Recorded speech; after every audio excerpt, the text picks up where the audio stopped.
Hello. Energy costs can be a big concern for businesses large and small. So how can you be sure that you're getting a fair deal?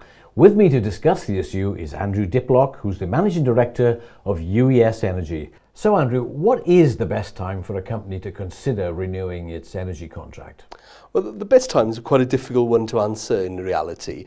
The best time is to give yourself as much time as possible. So we advise our clients to start at least 12 months ahead of when the contract's due to end. And the reason for that is that the commodity price can shift quite drastically in that period, and it's all about timing your purchase of your energy contract so you reduce the cost as much as possible. So how would I go about finding the best deal? Well, getting a good deal all depends on what you're trying to achieve. Sometimes about cost, sometimes about the kind of risk that you're prepared to take. There are all kinds of different contracts in the energy world, and our role is to very much sort of choose those appropriate to a business's requirements. There are many people, I guess, who look at the energy contracts and they think, this is pretty complicated. How do you negotiate your way around that? Well, it is complicated, and that's why companies like this very much exist, to actually demystify some of the contracts.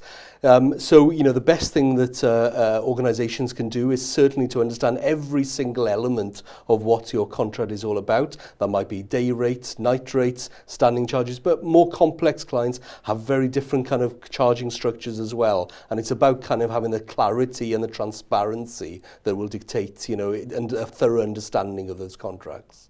How can I be really sure that I'm going to reduce my energy costs?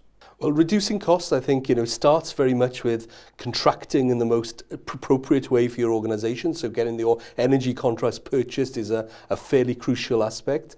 Secondly, making sure that you pay for what you really should be paying, and that's a function of getting your billing absolutely checked and correctly verified.